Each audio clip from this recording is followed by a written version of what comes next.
nima sabab bilan man bilmayman ajralishgan. Ikkinchilari bilan ham shunaqa nimadir sabab bilan ajralishgan. Muhimi ularni ajratgan inson man emasman. Mangacha ular ajralishgan va hozir hayotlarida man borman.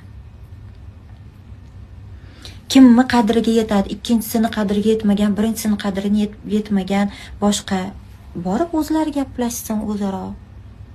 Men misol uchun menga qiziq emas. Men aytdim, 10 ta farzandlari bo'ladimi ko'chada, 100 ta farzandlari bo'ladimi? Menga aloqasi yo'q deganman. Agar uyga olib kelib, shu bizni farzandimiz, katta qilamiz desalar, men с удовольствием katta qilaman u farzandlarni. Men hech qachon nafrat bilan qaramayman, yaxshi ko'raman. Qaytanga o'sha birinchi farzandlarini rasmini ham ko'rganman, juda ham shirin bolacha.